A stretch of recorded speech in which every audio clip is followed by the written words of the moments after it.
Lança o teu pão sobre as águas. Hoje descobri algo muito interessante a respeito de uma passagem bíblica que já li muitas e muitas vezes. Já ouvi também muitos pastores e pregadores falarem acerca deste versículo que encontramos no livro de Eclesiastes capítulo 11 e verso 1. Lança o teu pão sobre as águas, porque depois de muitos dias o acharás. Que fantástico poder meditar nesse texto depois de escutar o que escutei. Como Deus é maravilhoso!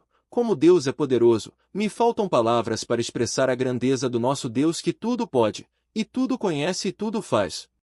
Em primeiro lugar, para termos um bom entendimento desse verso, temos que conhecer um pouco acerca do sistema de cultivo dos povos que vivem no Oriente Médio. Sabemos que sua alimentação é baseada em cereais, dos quais cultivam trigo, cevada e outros. Desses cereais que cultivam sai um alimento básico utilizado diariamente, o pão, que pode ser feito tanto de trigo, utilizado pelos mais ricos, como também pode ser feito de cevada, utilizado pela grande maioria pobre. O trigo e a cevada, matérias-primas para a fabricação do pão que é tão importante dentro da cultura destes povos, são cultivadas por eles mesmos no deserto. Mesmo estando no ano 2013, muitos dos povos que ainda vivem nos desertos do Oriente Médio ainda cultivam seus cereais. Você já se perguntou como é que pode existir uma plantação no deserto? Ou como é que pode uma lavoura resistir ao sol e ao calor escaldante do deserto? Eu pensei agora que talvez nesses nossos dias até seja fácil fazer isso, temos tecnologia de sobra para fazer isso acontecer. Mas você já parou para pensar como isso era feito pelo povo de Israel há muitos e muitos anos atrás, antes mesmo do tempo de Jesus? Isso é fantástico, já ouvi diversas vezes a respeito das chuvas que ocorrem por lá, Oriente Médio, Temporã e Acerodia, pois bem, acredito que você também já escutou alguma coisa a respeito. O profeta Joel faz menção dessas chuvas dizendo: Alegrai-vos, pois, filhos de Sião, e regozijai-vos no Senhor, vosso Deus, porque ele vos dará em justa medida a chuva, fará descer, como outrora, a chuva temporã e a serodia. Joel 2:23. Essas chuvas também são mencionadas no Novo Testamento por Tiago quando diz: Sede, pois, irmãos, pacientes, até a vinda do Senhor. Eis que o lavrador aguarda com paciência o precioso fruto da terra, até receber as primeiras e as últimas chuvas. Tiago 5:7. Primeira e segunda chuva, chuva temporã e chuva serodia. A chuva temporã era aquela chuva que caía fora de época geralmente próximo ao final do ano por volta do final do mês de outubro e início de dezembro. Esta chuva, na realidade não era abundante, era uma chuva limitada que tinha o objetivo de molhar a terra e prepará-la para o plantio da semente, dando condições para que toda a semente plantada durante essa chuva viesse a germinar. Já a chuva serodia, era a chuva que vinha no tempo certo, era também conhecida como a última chuva caindo entre os meses de março e abril. Diferentemente da chuva temporã, a chuva serodia era uma chuva extremamente abundante. A semente já tinha germinado por causa da chuva temporã, e a planta tinha crescido devido às escassas chuvas que caem entre a chuva temporã e a chuva serodia. Então o objetivo da chuva serodia não era fazer a semente germinar ou fazer a planta crescer, pois quando ela caía isso já tinha acontecido. O papel da chuva serodia era fazer as plantações frutificarem. Pois bem, agora chegamos onde realmente me senti preso nesta meditação sobre esse verso do livro de Eclesiastes. Sabendo que o plantio ocorre entre os meses de outubro a dezembro por ocasião da chuva temporã, por conseguinte, temos a colheita acontecendo logo após a chuva serodia, onde se tem o fortalecimento dos frutos. Entre o plantar e o colher temos poucos meses, cerca de 7 meses. Mas entre a colheita do ano e a próxima colheita temos quase um ano de intervalo. Observe que a colheita feita no ano deveria ser o suficiente para durar um período muito longo, lembrando que eles ainda deveriam, de todas as sementes colhidas, separar quantidade considerável pensando no próximo plantio.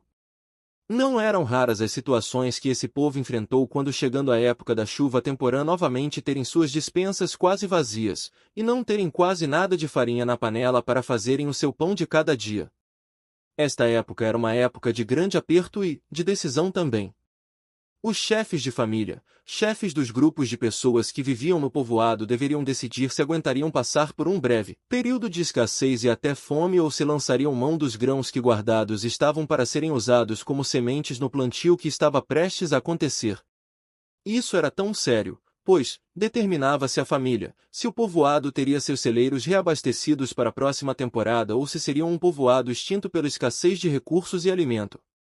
Por um lado a fome assolando famílias, quiçá uma vila inteira, por outro lado havia pão guardado, pouco pão é verdade, mas havia de qualquer forma este pão guardado em celeiros.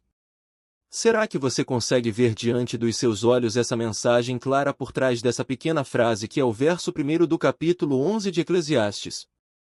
Os grãos, sementes que estavam guardados para o próximo plantio, nada mais eram que pão. Eram grãos, sementes que poderiam resolver as necessidades daqueles que nesta época, neste período pré-plantio já estavam com suas despensas quase que vazias. O escritor de Eclesiastes usa uma figura de linguagem para ilustrar bem essa situação que certamente ele conhecia muito bem. Ninguém em sã consciência iria lançar um pão na água, iria? A menos que quisesse dar de comer a peixes ou patos. Fico imaginando o que aconteceria se lançasse um pão de forma na água. Primeiro que esse pão incharia, e depois de um tempo se desmancharia vindo a sumir de vez. Com certeza após algum tempo não encontraria mais esse pão como o escritor nos sugere. Por isso, que neste momento me vem claramente uma imagem do plantio de trigo e cevada, lembram da chuva temporã, então, essa chuva era capaz de deixar poças de água no solo. Consegue ver essa imagem?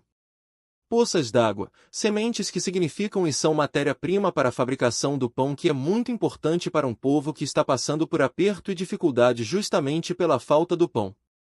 É nesse momento que o sábio escritor então recomenda, lança o teu pão sobre as águas justamente porque se eles viessem a lançar as suas sementes que também era o pão que poderia saciar a fome de muitos, eles conseguiriam prolongar sua existência, e depois de muitos dias o acharas. Parafraseando, lança tuas sementes no solo encharcado, e depois de muitos dias, depois que crescerem então irás encontrar novamente suas sementes, muitas e muitas delas. Isso tem uma aplicação fantástica para a minha vida nos dias de hoje. Melhor que ninguém eu conheço o aperto que tenho passado em muitas áreas de minha vida, a fome de muitas coisas que quero para mim em diversos sentidos. Algumas dessas fomes eu poderia muito bem satisfazer agora, sem precisar esperar nada e nem ninguém, mesmo porque eu ainda tenho algumas poucas sementes no meu celeiro. Mas é nessa hora que entra a pergunta: será que vale a pena usar essas sementes para saciar essa fome que tenho? Até que ponto estou disposto a sacrificar meu futuro por causa de uma fome que não vai durar muito tempo? Pois do hoje até o dia do plantio e a colheita tenho alguns meses, sei que serão complicados esses dias, serão dias difíceis, mas tenho a plena convicção que Deus em Cristo Jesus me dará de sua graça e força para passar por esse período com um pouco da farinha que me resta na panela. O meu futuro depende disso, a minha sobrevivência depende da escolha que faço hoje. Amanhã posso ter pão suficiente para mim mesmo e para muitos outros, ou não ter nada e, pior, depender de terceiros para sobreviver. Infelizmente, muitos estão numa situação complicada hoje por terem usado suas sementes para alimentar suas paixões fugazes. Talvez era um momento de aperto e tomadas pelos sentimentos e pelo desespero lançaram mão das únicas sementes que dispunham. Tiveram em suas vidas tudo o que quiseram, não tiveram limites, regras e medidas, saciaram-se, e hoje, vivem em um estado de fome permanente, não conseguem se saciar com nada, e por causa disso nada têm. Gastaram suas sementes com todas as mulheres, homens que queriam, e hoje não tem ninguém que seja suficiente para si. Gastaram suas sementes em todas as baladas, com todas as substâncias que pudesse trazer um pouco de alegria aos seus corações e hoje permanecem em um estado de pura tristeza, angústia e lamento. Não quero gastar minhas sementes, não quero desperdiçar aquilo que pode me satisfazer neste momento mas que vai me deixar em apuros mais tarde.